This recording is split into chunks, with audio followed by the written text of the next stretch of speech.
হে তরুণ যুবকেরা, হে আমার বন্ধুরা, হে আমার মুরব্বিয়ানেরা, শুনে রেখে দিন বাবা, জেনে রেখে দিন বাবা, বিগ ব্যাং থিওরি বলে একটা থিওরি আছে। ভালো করে রিসার্চ করবেন, জানবেন, আপনারা গবেষণা করে দেখবেন। ভাইরা আমার, তরুণ যুবকেরা আমার, বিগ ব্যাং থিওরি বলে একটা থিওরি আছে বাবা। হে তরুণ যুবকেরা, হে আমার মুরব্বিয়ানেরা, শুনে রেখে দিন বাবা, জেনে রেখে দিন বাবা, এই বিগ ব্যাং থিওরিতে কি বলা হচ্ছে? বিগ ব্যাং থিওরিতে বলা হচ্ছে পৃথিবীতে যা কিছু দেখছো, নবমণ্ডল ভূমণ্ডলে যা কিছু দেখছো, সবকিছুই আসলে একটা বিন্দুর মধ্যে ছিল। এই বিন্দুতে যখন বিস্ফোরণ হলো, বিন্দুতে বিস্ফোরণ হওয়ার সঙ্গে সঙ্গে আকাশ তৈরি হয়ে গেল, চাঁদ সেখানে চলে গেল, সূর্য সেখানে চলে গেল, নক্ষত্ররা সেখানে চলে গেল, উপগ্রহরা সেখানে চলে গেল।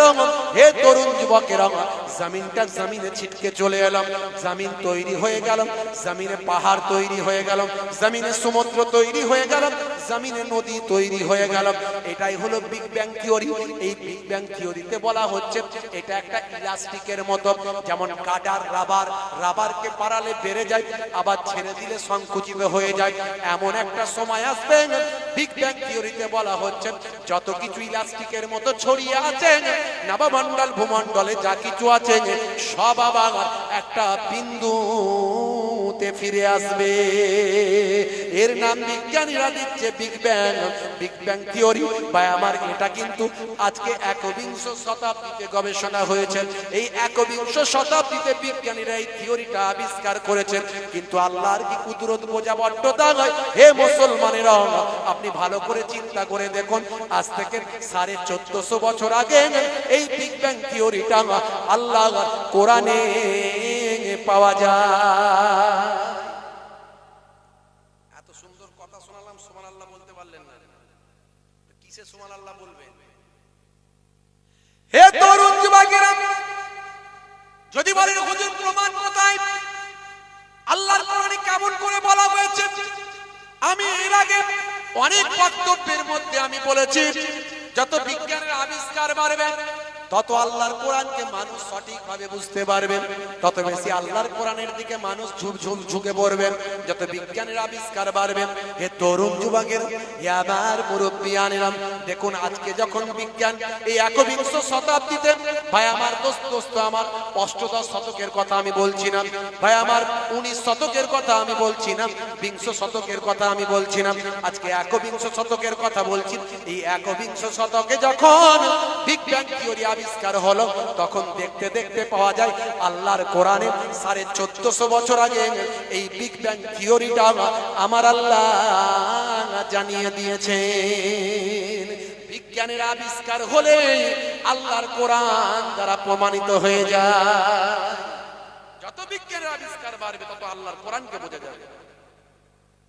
হে তরুণ যুবকেরা, সূরার নাম হলো সূরা আম্বিয়া, আয়াত নাম্বার হলো 30 নাম্বার আয়াতে আমার আল্লাহ রাব্বুল আলামিন জানিয়ে দেন, আওয়ালাম ইয়ারাল্লাযিনা কাফারু আন্নাস সামাওয়াতি ওয়াল আরদা কানাতান রাতকান ফাফাতাকনাহুমা। এই জায়গায় আমার আল্লাহ কি বলছেন? যারা কুফরি করে তারা কিভাবে দেখে না, তারা কি দেখে না যে আকাশ মণ্ডলী ও পৃথিবী মিলেমিশে ওতপ্রোত ভাবে ছিল? তারা আকাশ মণ্ডলী এবং পৃথিবী তারা মিলেমিশে একাকার হয়েছিল। তারা কি দেখে না? যারা কুফরি করে, হে তরুণ যুবকেরা, যারা কুফরি করে, আল্লাহ বলছেন বান্দা শুনে রেখে দাও, হে তরুণ যুবকেরা, হে আমার বন্ধুরা, ফাফাতাকনাহুমা, তারা ছিল মিলেমিশে একাকার হয়েছিল। হে তরুণ যুবকেরা, আমার আল্লাহ কি বলছেন? রাতকান ফাফাতাকনাহুমা, আমি আল্লাহ সেটাকে পার্থক্য করে দিয়েছি, আমি আল্লাহ সেটাকে কি করেছি? তারপর উভয়কে পৃথক করে দিয়েছি। অর্থাৎ আমার আল্লাহ বলছেন আকাশ এবং পৃথিবী সব কিছু মিলেমিশে একাকার হয়েছিল, অর্থাৎ একটা বিন্দুতে তারা ছিল। আমি আল্লাহ সেই বিন্দুকে পার্থক্য করে আকাশ এবং জমিনকে আলাদা বানিয়ে দিয়েছি। জোরে হবে না? জোরে হবে না? যত বিজ্ঞানের আবিষ্কার হবে তত আল্লাহর কোরআনকে বুঝতে পারবে, কিন্তু দুর্ভাগ্য কোরআন বুঝলেও কোরআন আমরা মানতে পারছি না। মুসলমানের ছেলেরা যুবকেরা কোরআন নিয়ে রিসার্চ করছে না। বিজ্ঞান বলছে, ভালো করে খোঁজ নিয়ে দেখুন, স্বাস্থ্য বিজ্ঞানীরা বলছে পৃথিবীর বুকে যত জীব সৃষ্টি হচ্ছে সব জীব কিন্তু পানি থেকে তৈরি হচ্ছে। পানি, আপনার আমার জন্মটা পানি থেকে তৈরি হয়েছে, কথা ঠিক না বল? বলেন কথা ঠিক না বল? শুক্রাণু আর ডিম্বাণু কি পানি না পানি নয়? এ তরুণ যুবকেরা মাতৃগর্ভে যখন সন্তান তৈরি হয় তখন পানির মধ্যেই থাকে, কথা ঠিক না ভুল? এ তরুণ যুবকেরা, এটা আমার কথা নয়, স্বাস্থ্য বিশেষজ্ঞরা বলছেন পৃথিবীর বুকে যত জীবের তৈরি হয়েছে, যত জীব সৃষ্টি হয়েছে সব পানি থেকে তৈরি হয়েছে। এ তরুণ যুবকেরা, এ আমার মুরব্বিয়ানেরা, এই সূরা মুমিনুরে বা আমার সূরা আম্বিয়ার 30 নম্বর আয়াত, আবার আমার আল্লাহ বলছেন ওয়াজআলনা মিনাল মাই কুল্লা শাইইন হাইয়িন আফালা ইউমিনুন। এ তরুণ যুবকেরা, এ আমার মুরব্বিয়ানেরা, আমার আল্লাহ বলছেন শুনে রেখে দাও, প্রাণবন্ত সবকিছু সৃষ্টি করলাম পানি থেকে, তবুও কি তারা বিশ্বাস করবে না? আফালা ইউমিনুন, তবুও কি তারা ঈমান আনবে না? তবুও কি তারা বিশ্বাস করবে না? ওয়াজআলনা মিনাল মাই, আমি আল্লাহ তাদের সৃষ্টি করেছি পানি থেকে।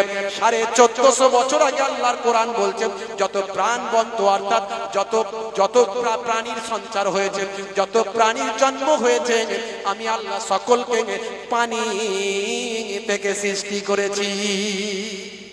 জোরে হবে না? জোরে হবে না? এই কোরআন থেকে প্রমাণ পাওয়া যাচ্ছে? জোরে বলেন পাওয়া যাচ্ছে?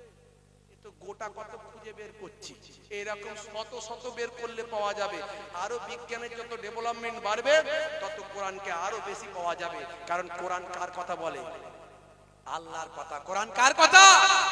জোরে বলেন কার? এই জন্যই আমি বলেছি কোম্পানি যখন কোন প্রোডাক্ট মার্কেটে লঞ্চ করে সন্ধে একটা পুস্তিকা দেয়, এই পুস্তিকাতে লেখা থাকে ভাই প্রোডাক্টটা কেমন ভাবে ব্যবহার করা চাই। হে তরুণ যুবকের, হে আমার বন্ধুরা, শুনে রেখে দিন বাবা, জেনে রেখে দিন বাবা, আমার আল্লাহ মানুষ নামক প্রোডাক্ট পৃথিবীতে সৃষ্টি করেছেন। মানুষকে সৃষ্টি করেছেন কে? যারা বলেন কে?